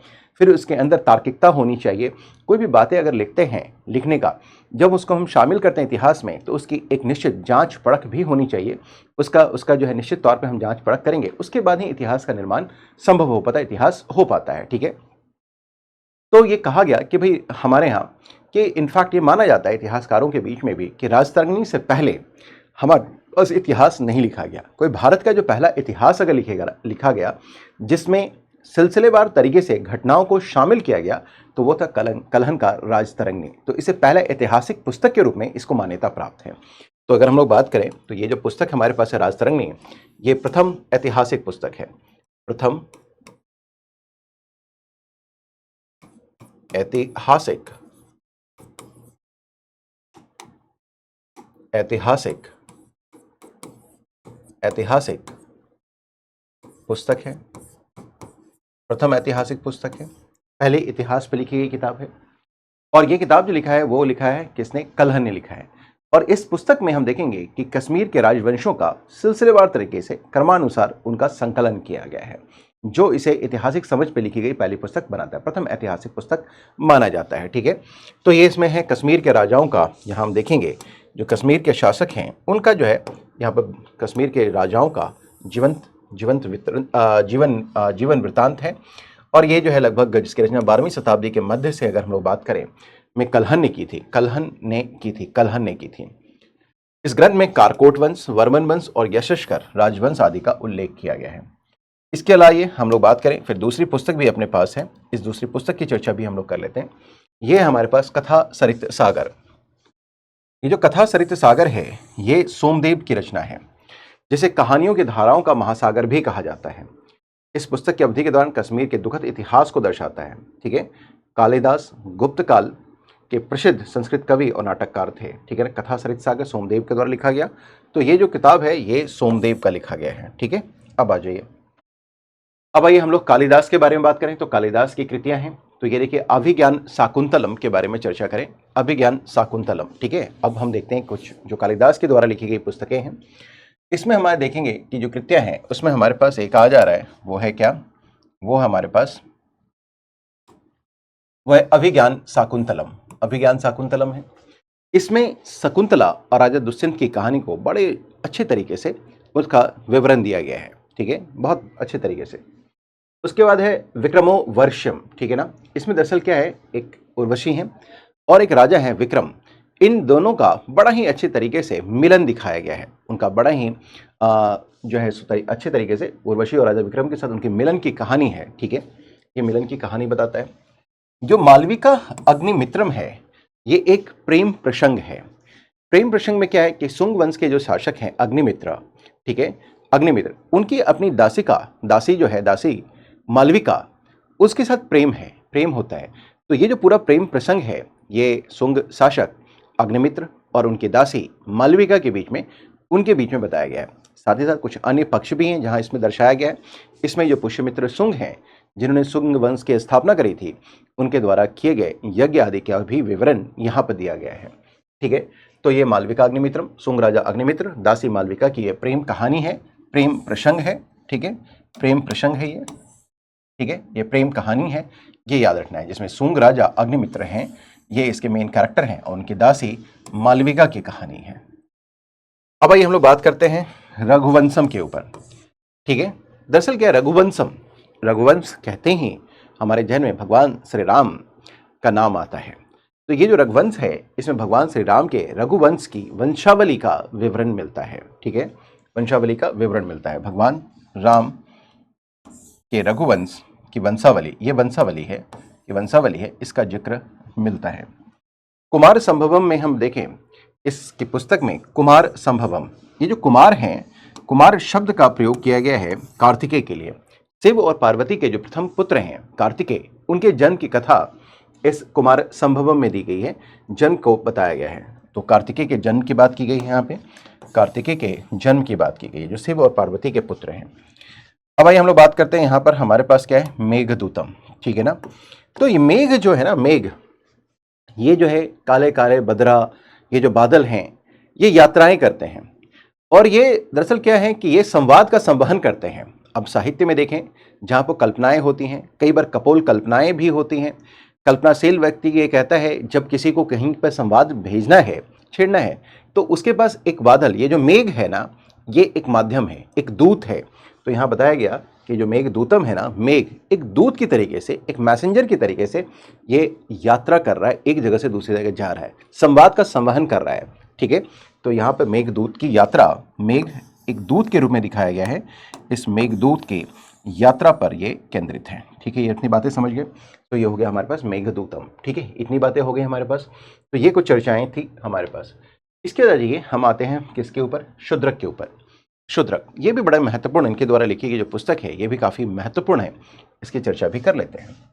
शूद्रक ने 5वीं शताब्दी ईस्वी में पुस्तक लिखी। इन्होंने एक पुस्तक लिखी जिसका नाम है मृच्छकटिकम। इसका जो शाब्दिक अर्थ होता है मृच्छकटिकम का, वो होता है लिटिल क्ले कार्ट, ठीक है ना। लिटिल क्ले कार्ट का मतलब, क्ले का मतलब होता है मिट्टी, कार्ट का मतलब होता है जो वो गाड़ी होती है ना अपनी वाली, उसी का। तो ये छोटा सा क्ले कार्ट है, ठीक है। और इसमें जो है हम देखेंगे कि जो भाष्य हैं, ठीक है ना, और जो है विवासदत्त हैं, इनकी लघु एकांकी एकालप की रचना की गई मृच्छकटिकम में। और इसका जो विषय वस्तु है वो सामाजिकता है, सामाजिक नाटक है, संस्कृत सामाजिक नाटक को ये प्रस्तुत करता है। कहानी चारुदत्त, इस कहानी बताया गया है कि चारुदत्त एक व्यापारी है, ठीक है, जिसे एक धनी वेश्या है जिसका नाम है वसंत सेन, उसके साथ वो प्रेम हो जाता है, ठीक है। तो हम देखेंगे क्या कि जो चारुदत्त की कहानी है, जो एक व्यापारी है, व्यापारी, इसे वसंत सेन नामक एक धनी वेश्या से जो है उसको प्रेम हो गया। तो ये भी एक तरीके से ये प्रेम कहानी है, लेकिन इसमें सामाजिक जो है संवाद किया गया है, सामाजिक संवाद दिया गया है, सामाजिक जो है सो हम देखेंगे संवाद दे करके जो है इसको यहाँ पर रखा गया है, शामिल किया गया है। तो मृच्छकटिकम हो गई बातें। मृच्छकटिकम के पहले 4 अंक भाष्य के अधूरे नाटक चारुदत्तम के संबंधित कृत्यों की नकल है। तो एक तरीके से देखें कि भास के द्वारा लिखे गए जो चारुदत्तम नाटक है, उसका एक विस्तार आपको यहाँ पर देखने को मिलेगा। ये इसको विस्तारित किया गया है, विस्तार आपको देखने को मिलता है। भास के बारे में अगर हम बात करें, भास ने, उन्होंने क्या लिखा, भास, इन्होंने 13 नाटक लिखे, उन्होंने 13 नाटक लिखे, जिनकी खोज 20वीं शताब्दी की शुरुआत में हुई थी। सबसे लोकप्रिय हम देखेंगे कि नाटक हमारे पास है वो स्वप्न वासवदत्ता है, जो कौशांबी राजा उदयन और वासुदत्ता अवंती राजकुमारी की प्रेम की कहानी है। तो ये जो आप देखेंगे, जो स्वप्न वासुदत्ता है, इसमें भी प्रेम प्रसंग है, प्रेम कथा है, जिसमें कौशांबी राजा उदयन और वासुदत्ता की कहानी को शामिल किया गया है। तो हम देखेंगे कि इस नाटकों में इन सारी बातों का जिक्र किया गया है। आपने देखा कि अभी तक जितने प्रेम प्रसंग हुए, समाज के विभिन्न वर्ग के लोग किसी न किसी से आसक्त होते हुए दिखाए गए हैं। तो कहीं न कहीं समाज का, उस समय के समाज का क्या है, का वो दर्शन आपको दिखता है, समाज की अभिव्यक्ति दिखाई देती है, उसको दिखाया गया है। ठीक है, आ जाइए। अब आइए हम बात करें भास द्वारा लिखित उरुभंग। उरुभंग भीम के साथ युद्ध के दौरान उसके बाद दुर्योधन की कथा है। ठीक है ना, भीम के साथ और दुर्योधन के बीच की कहानी है। उत्तर रामचरित यह भवभूति के द्वारा लिखा गया है। 7 अंकों का संस्कृत नाटक है भवभूति, और ये संस्कृत नाटक है। इसमें होता क्या है, जब प्रभु श्री राम वनवास से लौट के आते हैं, तो वनवास से लौटने के बाद भी उनका जीवन सरल नहीं रहा, कठिनाइयों से भरा पड़ा रहा। आपने देखा माता सीते उनसे अलग हो जाती हैं। प्रभु श्री राम ने राजधर्म का पालन करते हुए, उनका राजधर्म पालन करने के खातिर उनका माता के साथ जो है सो वियोग हो जाता है। तो उस पूरी कहानी को इसमें दर्शाया गया है। उत्तर रामचरित में यह भवभूति द्वारा लिखित 7 अंकों का संस्कृत नाटक है। इसमें वनवास से लौटने के भगवान राम के जीवन को दर्शाया गया है। मुद्रा राक्षस है, ये भी बड़ा महत्वपूर्ण है। मुद्रा राक्षस, ये जो मुद्रा राक्षस है, ये क्या है, ये विशाख दत्त की लिखी गई पुस्तक है। ये संस्कृत नाटक है। इस संस्कृत नाटक में पूरी तरीके से इस बात का उल्लेख किया गया है कि किस तरीके से चाणक्य ने चंद्रगुप्त के माध्यम से एक पूरा का पूरा पॉलिटिकल मैकेनाइजेशन किया, एक राजनीतिक चाल चली। राजनीतिक चाल चलते हुए उन्हें कई बातों को गढ़ा और कई षड्यंत्र किए, और धनानंद को उन्होंने पराजित किया, और मौर्य वंश की स्थापना चंद्रगुप्त मौर्य के नेतृत्व में की गई और भारत का पहला साम्राज्य का निर्माण हुआ। तो जो बातें यहाँ पर जो बताई गई, ये जो पूरा का पूरा पॉलिटिकल मैकेनाइजेशन हुआ, ये जो राजनीतिक पूरा का पूरा परिदृश्य जो तैयार किया गया, वो चाणक्य, यानी जो चाणक्य की जो यहाँ पर रण कौशल है, उसकी अभिव्यक्ति देखने को मिलती है। उसकी जो स्ट्रैटेजी है, जो रणनीति है, उसको यहाँ पर उसका बहुत ही अच्छे से अंकन किया गया है। और आपको मैं बताऊं कि वस्तुतः ये अभी हाल में संघ लोक सेवा आयोग की प्रारंभिक परीक्षा में पूछा भी गया है। हाल के वर्षों में, बहुत ज़्यादा नहीं, 2 से 3 साल के भीतर ही ये प्रश्न आया भी है कि किस पुस्तक में चाणक्य के द्वारा जो है पॉलिटिकल मैकेनाइजेशन किया गया और जो है धनानंद वंश को समाप्त करते हुए मौर्य वंश की स्थापना करवाई गई, मौर्य साम्राज्य की स्थापना करवाई गई। तो ये जो बातें लिखी गई हैं वो इसी पुस्तक में लिखी गई हैं। और ये पुस्तक हमारे पास क्या है, मुद्रा राक्षस विशाख दत्त का है, संस्कृत नाटक, जो चंद्रगुप्त मौर्य के चाणक्य की सहायता से सत्ता में आने का एक विशद विवरण देता है। देवी चंद्रगुप्तम, ये एक दूसरी पुस्तक अपने पास है, देवी चंद्रगुप्तम। ये भी विशाख दत्त द्वारा लिखी गई पुस्तक है। ये भी एक राजनीतिक नाटक है। ये भी एक राजनीतिक नाटक है। नाटक जो है राजा रामगुप्त द्वारा अपनी रानी ध्रुवा देवी को कॉम्प्रोमाइज करने की बात है। दरअसल क्या है कि इसमें हम देखेंगे कि इस समय होता क्या है के दौरान कि हूनों का आक्रमण होता है, ठीक है, और रामगुप्त जो है सो क्या होते हैं, वो पकड़े जाते हैं, ठीक है ना, उनको पकड़ लिया जाता है। तो उन्होंने अपनी रिहाई की कीमत में अपने कहा गया अपनी भार्या, अपनी पत्नी को उन्होंने कॉम्प्रोमाइज किया, को देना स्वीकार कर लिया। और फिर ये कहानी होती है कि ये बात जब पता चली चंद्रगुप्त द्वितीय को, यानी कि विक्रमादित्य को, तो उन्होंने इसका जो है सो बदला लेने के लिए क्या किया, एक जो है स्त्री का वेश धारण किया, हूनों को कैंप में घुस गए, हूनों की हत्या करी, अपनी जो है ध्रुवा देवी अपनी जो है उनको फ्री करवाया, और जो उनकी उस वक्त लगेंगी, भाभी लगेंगी, उनको फ्री करवाया, बाद में फिर उनके साथ विवाह भी कर लिया और रामगुप्त मारे जाते हैं। ऐसे कुछ कथा इस तरीके से यहाँ पे बुनी सी गई है, ये कहानी यहाँ दी गई है। तो ध्रुवा देवी के इर्द गिर्द की कहानी है, जो वस्तुतः रामगुप्त की पत्नी थी, ठीक है, उनके आसपास थी। लेकिन आप देखेंगे यहाँ पर एक निर्बल पक्ष के रूप में रामगुप्त को जो है चरितार्थ किया गया है, जो है उनका चरित्र चित्रण किया गया है। और फिर यहाँ पर हम देखेंगे कि एक नायक के रूप में कौन आते हैं, तो चंद्रगुप्त जो है सो द्वितीय आएंगे और ध्रुवा देवी को जो है सो मुक्त करवाएंगे। तो ये पूरी कहानी इस पुस्तक में दी गई है। अब देवी चंद्रगुप्तम से सीधे लिया गया एक फारसी नाटक, 11वीं शताब्दी पांडुलिपि, ये मज्म मल उत तवारिक में पाया जाता है। तो ये जो देवी चंद्रगुप्तम में जो बातें लिखी गई हैं, इसमें हम देखेंगे क्या, यहाँ पर हमारे पास जो है सो एक फारसी पुस्तक भी लिखी गई, आगे चल करके उसे प्रेरित होकर के उसी को विषय वस्तु बनाते हुए, और हम देखेंगे फिर ये लिखा गया। तो ये जो पुस्तक बनी, ये है हमारे पास मज्म उल उत तवारिक, ठीक है, ये दरअसल फारसी की पांडुलिपि है। अब आइए 12वीं शताब्दी में देखेंगे जयदेव के द्वारा एक पुस्तक लिखी गई जिसका नाम है गीत गोविंद। यह भी बड़े प्रसिद्ध प्रसिद्ध पुस्तक है। इस गीत गोविंद में हम देखेंगे कृष्ण और राधा के बीच प्रेम का वर्णन किया गया है। बड़े ही मतलब एक श्रृंगार रस में लिखा गया है, बड़े ओत प्रोत होकर लिखा गया है। तो ये जो गीत गोविंद है ये 12वीं शताब्दी में लिखी गई है। ठीक है, ये पुस्तक है। इसकी रचना अगर हम देखें तो कौन कर रहे हैं, ये जयदेव कर रहे हैं और इसमें श्री कृष्ण और राधा के प्रेम का जिक्र किया गया है, प्रेम का वर्णन किया गया है। सो ये भी एक प्रेम आख्यान है। ठीक है, तो ये भी इसमें जो है कृष्ण और राधा का प्रेम वर्णन को यहाँ पर दर्शाया गया है। तो ये पुस्तकें, इनके लेखकों के बारे में आपके पास जानकारी रहनी चाहिए। ठीक है, कभी भी ये प्रश्न आपके एग्जामिनेशन में आ सकते हैं। अब देखिए क्या करते हैं, जब गुप्त काल से हम लोग आगे बढ़ते हैं तो बढ़ने के बाद गुप्तोत्तर काल में हमारे पास एक वंश आता है पुष्यभूति वंश। पुष्यभूति वंश का एक बहुत ही एक अच्छा नायक है, या कह लें बहुत प्रसिद्ध शासक है, लोकप्रिय शासक है, जिसका नाम है हर्षवर्धन। हर्षवर्धन केवल एक अच्छा शासक ही नहीं, एक महान शासक ही नहीं था, बल्कि इसकी अपनी जो है सो क्या है, साहित्यिक अभिरुचि भी थी। और इसी ख्याल से, इसी उद्देश्य से उन्होंने कुछ नाटकों की, कुछ कृतियों की रचना करी है। रत्नावली है, नागानंद है, प्रियदर्शिका है। ये हर्षवर्धन के द्वारा लिखी गई पुस्तकें, हर्ष के द्वारा लिखी गई पुस्तकें हैं। इसके बारे में थोड़ा सा जिक्र लाजमी है, उसके बारे में थोड़ा सा जिक्र हम लोग कर लेते हैं। तो देखिए क्या है, ये रत्नावली हमारे पास है। रत्नावली, ये जो रत्नावली है ये संस्कृत नाटक है जो राजकुमारी रत्नावली और राजा उद्यन पर आधारित है। इस ग्रंथ में होली मनाने का आरंभिक जो है सो संदर्भ मिलता है। यानी कि एक तो है यहाँ पर में एक तरीके से ये रत्नावली और जो है उदयन के बीच की प्रेम प्रसंग की बातें की जाती हैं। और होली के बारे में अगर हम बात करें तो होली का पहला जो मनाते हैं हम लोग, इसका पहला जिक्र हमें अगर साहित्य की जिक्र अगर कहीं मिलता है तो वो हमें मिलता है कहाँ से, इसे रत्नावली से। होली के बारे में पहला शब्द, आरंभिक संकेत हमें मिलता है, पढ़ संदर्भ मिलता है होली का, वो इसी पुस्तक रत्नावली से मिलता है। अब ये देखिए यहाँ पर है नागानंद। नागानंद भी बड़ा ही फेमस संस्कृत नाटक है। इस संस्कृत नाटक में हम देखेंगे कि एक दिव्य जादूगर की कल्पना को बताया गया है। जादूगर राजकुमार है जिसका नाम है जिमुत वाहन। ठीक है, और इसमें जो है जिमुत वाहन जो है ये क्या है, एक जादूगर राजकुमार है। और आप देखेंगे जिमुत वाहन की जो है, जब नाग पंचमी वगैरह होता है, जिमुत वाहन की पूजा वगैरह भी होती है, आपको मालूम होगा शायद।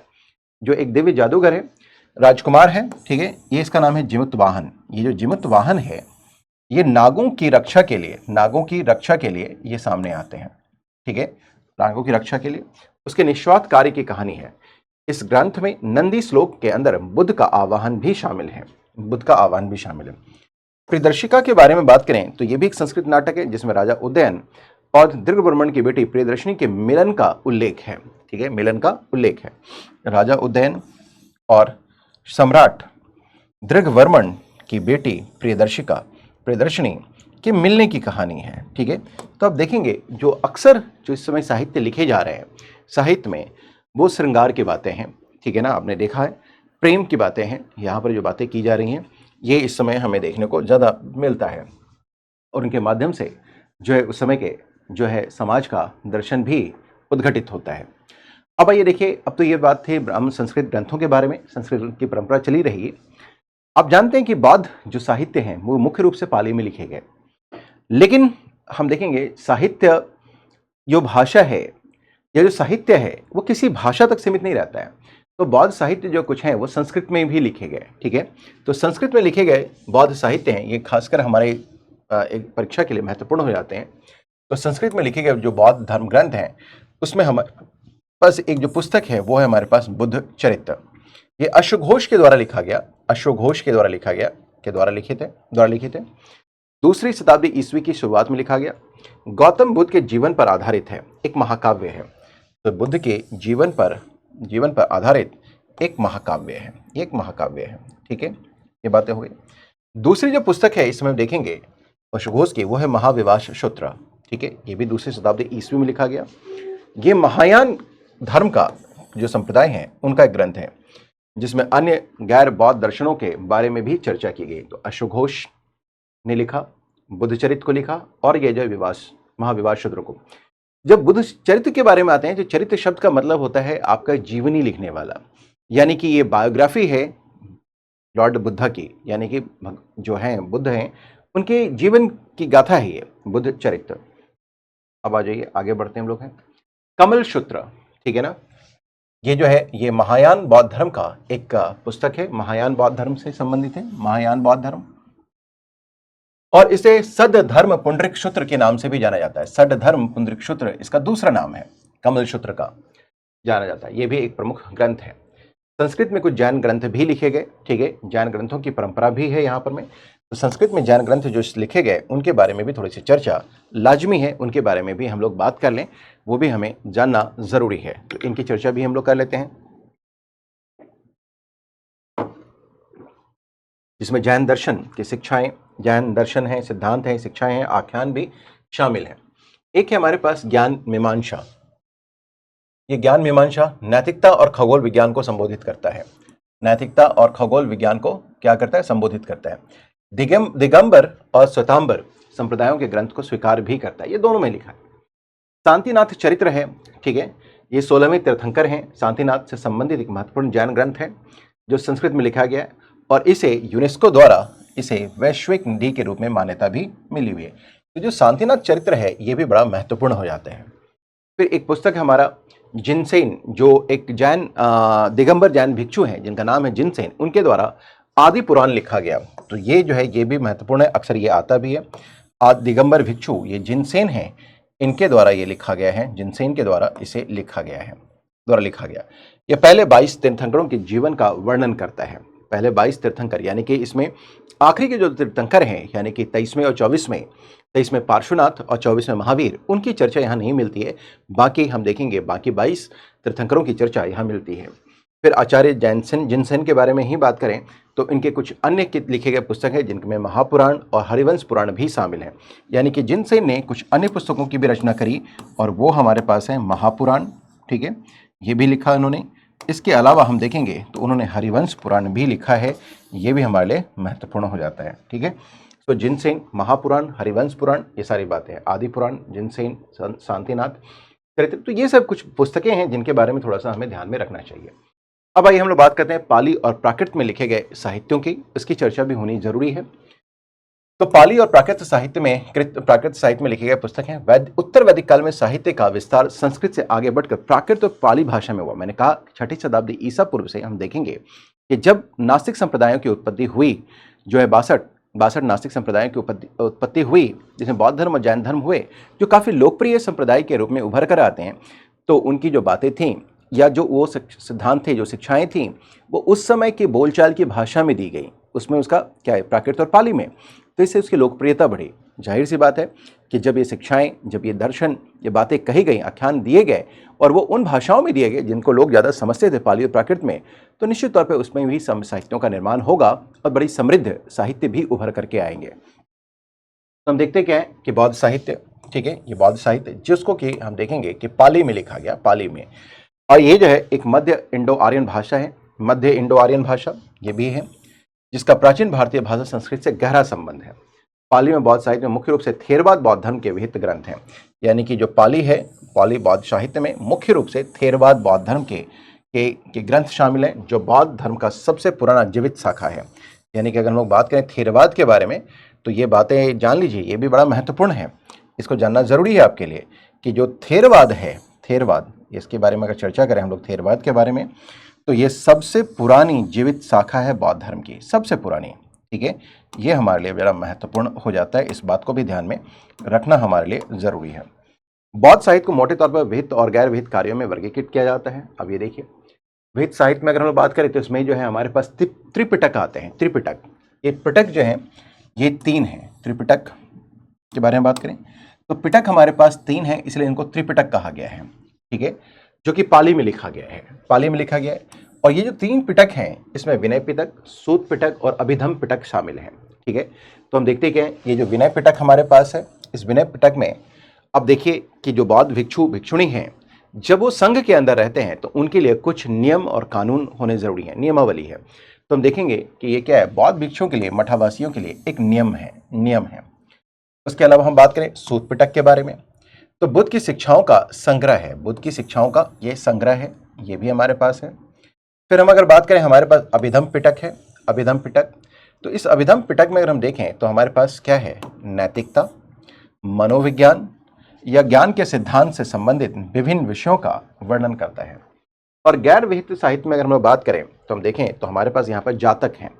ये जो जातक जो साहित्य है, ठीक है ना, इसमें बुद्ध के पूर्व जीवन की कथाएं शामिल हैं, का उनका पूर्व पहले के जीवन की कहानियां संकलित की गई हैं। पूर्व जन्म अगर हम बात करें तो बुद्ध की जो है पूर्व जन्म यानी कि पिछले जन्म के जन्मों का वर्णन करती है, इस उद्देश्य से इनको लिखा गया है। ठीक है, तो ये बातें हमारे लिए महत्वपूर्ण होती हैं, इनको भी थोड़ा सा ध्यान रखना जरूरी है। अब आइए कुछ और पुस्तकें हैं जिसके बारे में थोड़ा सा हम लोग जान लें। बौद्ध ग्रंथ हैं, ठीक है, एक में एक है हमारे पास दीपवंश। ये जो है दरअसल ये लिखा गया है अनुराधापुर में, ये ईसा पूर्व 4वीं शताब्दी ईस्वी में अनुराधापुर में लिखा गया। और अनुराधापुर जो है वो हमारे पास श्रीलंका में लिखा, अनुराधापुर का मतलब होता है श्रीलंका, तो ये श्रीलंका में लिखा गया है। ठीक है, दीपवंश का ऐतिहासिक वर्णन देता है किसका, कि किस तरीके से श्रीलंका में बौद्ध धर्म शुरू हुआ, बुद्ध की श्रीलंका यात्रा और बुद्ध के अवशेषों का वर्णन भी करता है। दूसरी पुस्तक है जिसका नाम है मिलिंद पन्हो, बड़ा फेमस बुक है, अभी भी हाल में भी यूपीएससी ने पूछा है इसको, जो है इसमें नागसेन ने इसे लिखा है। और इसमें नागसेन और एक ग्रीक शासक है मिनांडर, जो बाद में बौद्ध धर्म में आने के बाद, दीक्षित होने के बाद उसे मिलिंद कहा गया है, उन दोनों के बीच संवाद की चर्चा है। संवाद होती है किसके ऊपर में, तो हम देखेंगे कि आत्मा को लेकर के चर्चाएं की गई हैं। तो यहाँ पर मिनांडर और नागसेन के बीच की चर्चा के बीच का संवाद यहाँ पे है, संवाद है, इसका उल्लेख किया गया है। फिर हम आते हैं महावंश के बारे में जिक्र करने के लिए, तो ये भी श्रीलंकाई पाली विवरण है। ठीक है, दक्षिण एशिया के विभिन्न साम्राज्यों के ऐतिहासिक विवरण इसमें प्राप्त होता है। तो हमारे दीपवंश महत्वपूर्ण है, श्रीलंका में लिखा गया। श्रीलंका में बौद्ध धर्म की उत्पत्ति और महात्मा बुद्ध के बारे में बताया गया है। मिलिंद पन्हो में देखेंगे मिनांडर और नागसेन के बीच का संवाद है, जिसमें एक दार्शनिक चर्चा होती है, ठीक है, आत्मा को लेकर के। अब ये महावस्तु के बारे में हम लोग बात करें। महावस्तु, ये 3 भाषाओं में लिखा गया है। ये संस्कृत, पाली और प्राकृत में लिखी गई जातक और अवदान कथाएं हैं। ललित विस्तार सूत्र, ये ललित विस्तार सूत्र पूर्ण नाटक, ये एक महायान ग्रंथ है। ये एक महायानियों का ग्रंथ है जो सारनाथ में बुद्ध के पहले उपदेश तक अपने जीवन संबंधी विभिन्न कहानियों का वर्णन करता है। ठीक है, ललित विस्तार, ये भी बात कर लें। फिर हम लोग बात करें उदान, ये सबसे पुराना थेरवाद ग्रंथों में से एक है। इसमें अंधे आदमी और हाथी की कहानी बताई गई है। तो उदान है। बोधिवंश, ये भी 10वीं शताब्दी ईस्वी में श्रीलंका के पाली में उपतिश द्वारा लिखी गई है। ठीक है, श्रीलंका में लिखा गया। ठीक है, उपतिश के द्वारा लिखा गया। ठीक है, श्रीलंका के पाली में उपतिश के द्वारा लिखा गया है। और ये गद्य कविता है, एक गद्य कविता है। अब आइए हम लोग बात करें विशुद्ध मग। ठीक है, इसमें श्रीलंका में बुद्धघोष के द्वारा लिखा गया, ये भी थेरवाद ग्रंथ है, ये भी बड़ा महत्वपूर्ण है। विशुद्ध मग, इसको बात करें तो ये बुद्धघोष के द्वारा लिखा गया है, थेरवादी ग्रंथ है और इसे श्रीलंका में लिखा गया। इसमें बुद्ध की विभिन्न शिक्षाओं पर चर्चा की गई है, चर्चाओं को शामिल किया गया है। सो विशुद्ध मग थेरवाद से है, श्रीलंका में लिखा गया है, और जो है ये किसके द्वारा है, बुद्धघोष के द्वारा लिखा गया है।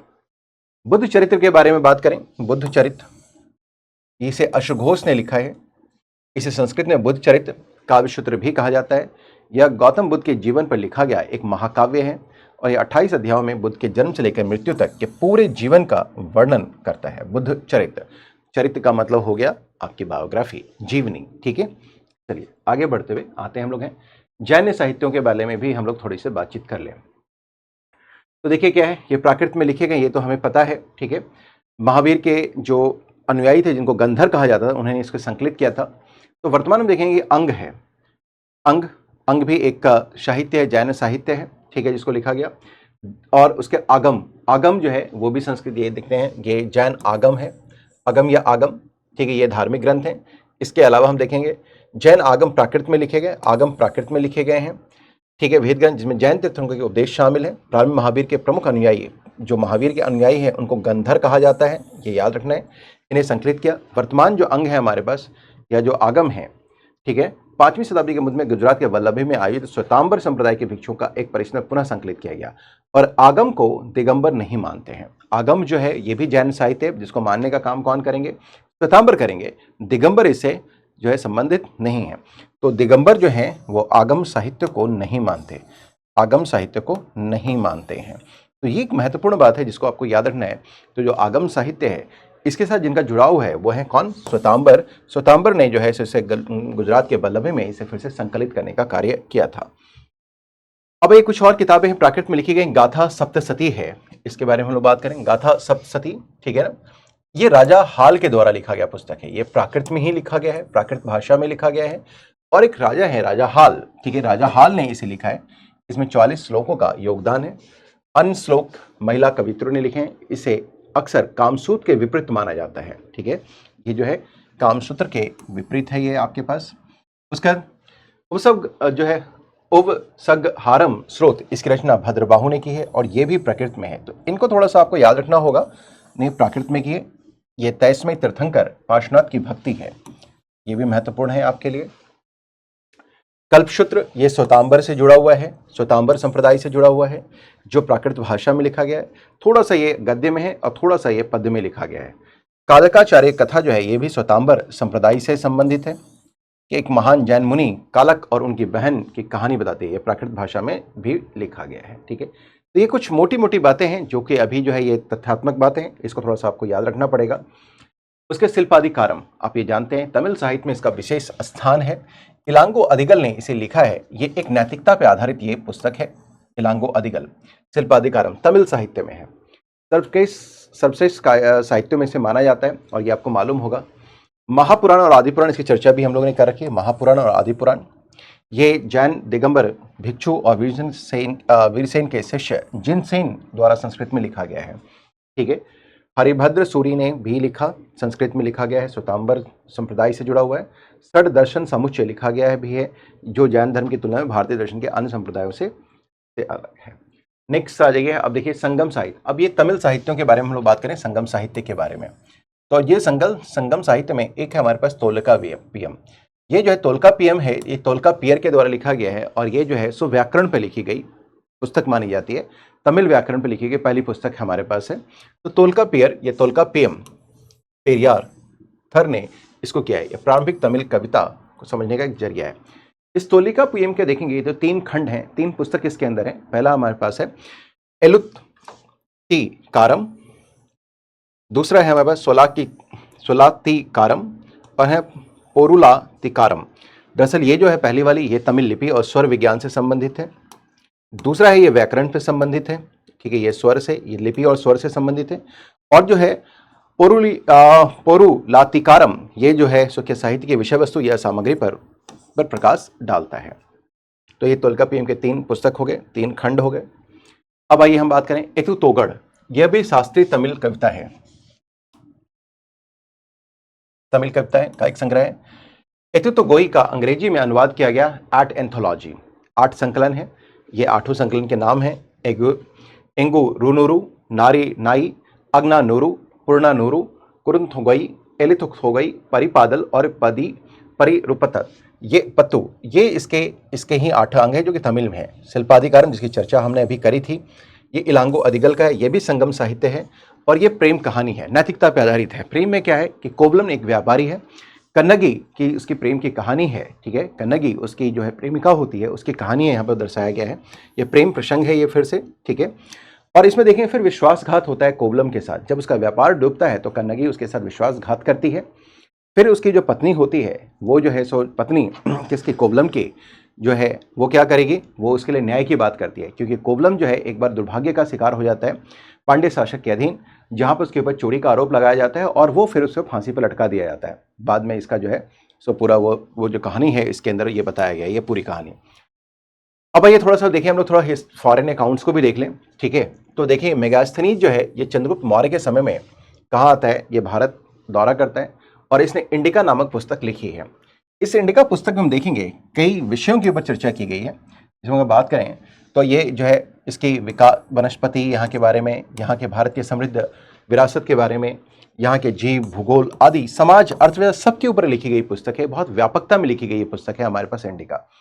और यहाँ एक जानकर आपको आश्चर्य होगा कि ये जो पुस्तक है अब ये अपने मूल स्वरूप में उपलब्ध नहीं है, ये नष्ट हो चुका है।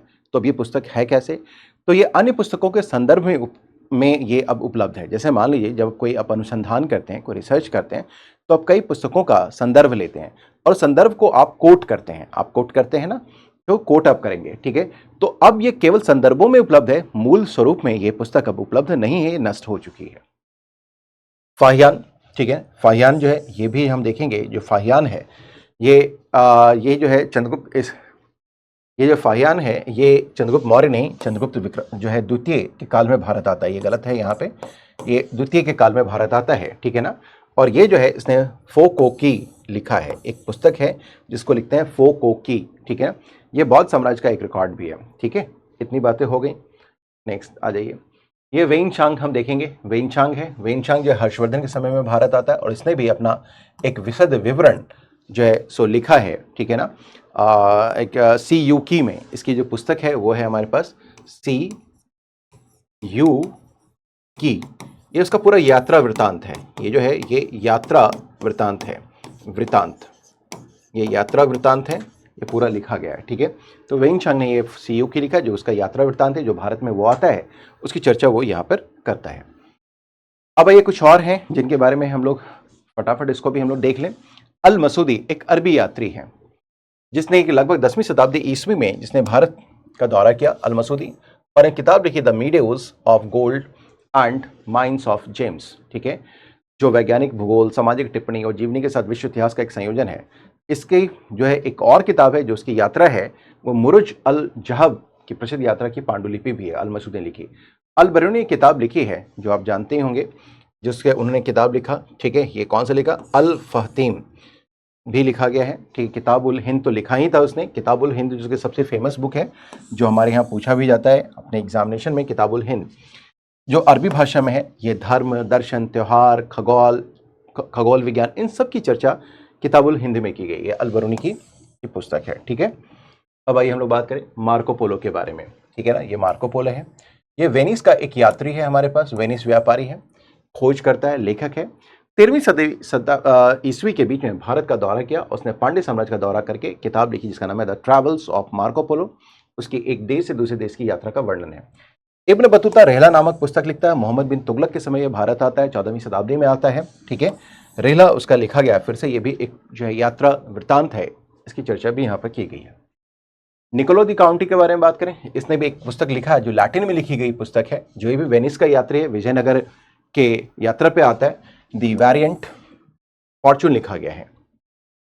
इस पुस्तक में उसने धन, संस्कृति, भव्यता का प्रदर्शन जो कि विजयनगर साम्राज्य की में है, उसकी भव्यता का विवरण इसमें बहुत ही अच्छे तरीके से किया है। अब्दुल रज्जाक, ये फारस से था, 15वीं शताब्दी में भारत आया था, विजयनगर राजवंश के देवराय द्वितीय के शासनकाल के दौरान भारत का दौरा भी किया, और मतला उस सरदैन वाह मज़्म उल बहरीन जो नाम से उसने एक कहानी भी लिखी है जो यहाँ पर दिया गया है।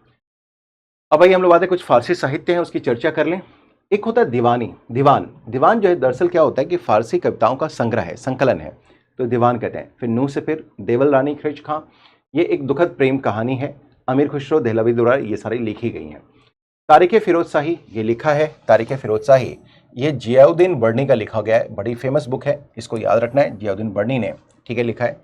उसके तुझके बाबरी, ये आपके पास जो है आत्मकथा है जो खुद बाबर ने लिखी है, जिसको कि आगे चल करके फारसी में बाबरनामा के नाम से प्रसिद्धि मिलेगी। जब इसको दोबारा फारसी में लिखा जाएगा, किसके द्वारा, तो ये लिखा अकबर के समय में लिखा जाएगा, ठीक है, अकबर में समय लिखा जाएगा।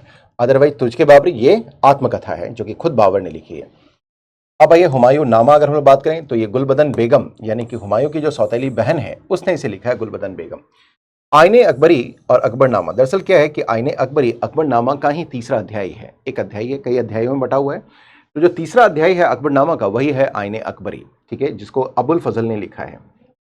नेक्स्ट है पद्मावत, यह मलिक मोहम्मद जायसी है और मलिक मोहम्मद जायसी द्वारा लिखा गया एक महाकाव्य कविता है, और इसमें जो कहानी है ये बहुत बाद में लिखी गई, दरअसल लिखी गई, इसका भी एक आख्यान आपको बता दूं मैं। दरअसल ये जो किताब है लिखी गई है शेरशाह के समय में, यानी कि जब मुगलों का काल शुरू हो गया था उस वक्त शेरशाह के वक्त, जब कुछ समय का इंटरम आया बीच में हुमायूं के बाद समय में, तो शेरशाह के वक्त में इस किताब को मलिक मोहम्मद जायसी ने इस कविता को लिखा, और इसमें बातें लिखी गई हैं कि अलाउद्दीन खिलजी जो सल्तनत काल में खिलजी वंश का एक महान शासक है, और वहां पर राणा रतन सिंह की पत्नी पद्मिनी, उनके बीच में जो कुछ संवाद हुआ उसका जिक्र किया गया। हालांकि इसकी ऐतिहासिकता है नहीं, क्योंकि जब राणा रतन सिंह की हार हुई अलाउद्दीन खिलजी के साथ, तो रानी पद्मिनी ने आत्महत्या कर ली जौहर करके। तो अगर कुछ प्रेम प्रसंग होता, किसी प्रकार का संवाद अलाउद्दीन खिलजी के लिए किया गया होता, अलाउद्दीन खिलजी को पद्मिनी के द्वारा बुलाया गया होता, तो पद्मिनी तो चली जाती चुपचाप, उनको अपनी जान लेने की क्या ज़रूरत थी। तो ये एक तरीके का हम देखेंगे तो ये एक महज एक क्या है, कपोल कल्पना है जो मलिक मोहम्मद जायसी के द्वारा पद्मावत में लिखा गया है, बहुत बाद में लिखा गया। तो शाहजहांनामा एक अलग पुस्तक है जिसको हम देखें इनायत खां के द्वारा लिखा गया है। ये कुलियात जो छंदों का संग्रह है ये मीर जाफर जत्ताली द्वारा लिखा गया है। बादशाहनामा है, यह अब्दुल हमीद लाहौरी के द्वारा लिखा गया। ये कुछ किताबें हैं, इनको थोड़ा बस ध्यान में रखना है कि इसके लेखक कौन कौन हैं, ठीक है। फिर रज़्मनामा है जो कि आप देखेंगे कि ये अकबर के समय पे देखें, अकबर के आदेश से ही महाभारत का पहला फारसी अनुवाद है। ये महाभारत का फारसी अनुवाद है जिसको हम बोलते हैं रज़्मनामा। रज़्मनामा का मतलब होता है युद्ध की पुस्तक। योग वशिष्ठ फारसी में अनुवाद किया गया है अकबर के समय में, और इसको करने वाले हैं निज़ामुद्दीन पानीपती। ये बड़ा महत्वपूर्ण है, इसको भी याद रखिएगा, मे भी कि आपके एग्जामिनेशन में आपको देखने को मिल जाए। तो योग वशिष्ठ निज़ामुद्दीन पानीपती के द्वारा अकबर के शासनकाल में इसका भी अनुवाद योग किया गया है। अब अजय, इसके साथ ही हम इस श्रृंखला को यहीं समाप्त करते हैं। श्रृंखला को समाप्त नहीं करते हैं बल्कि इस सत्र को समाप्त करते हैं। 2 अन्य और आपके सत्र हमारे साथ आयोजित किए जाएंगे, वो काफ़ी महत्वपूर्ण होगा। बौद्ध धर्म और जैन धर्म को लेकर के हमें बात ज़्यादा करनी है, तो धर्म और दर्शन का पक्ष बाकी है, और बुद्धिज़्म और जैनिज़्म यानी कि बौद्ध धर्म और जैन धर्म के बारे में चर्चा अपनी होनी बाकी है, कि हम लोग करेंगे, विस्तार से करेंगे। और उसके भक्ति और सूफी, ये दोनों बड़े ही महत्वपूर्ण इस कड़ी में आपके पास सत्र होने वाले हैं, जो अगले 2 जो है क्लासेस में हम कवर करेंगे। तब तक के लिए शुक्रिया, धन्यवाद, आप सभी लोगों को अशेष शुभकामनाएं। जय हिंद, जय भारत।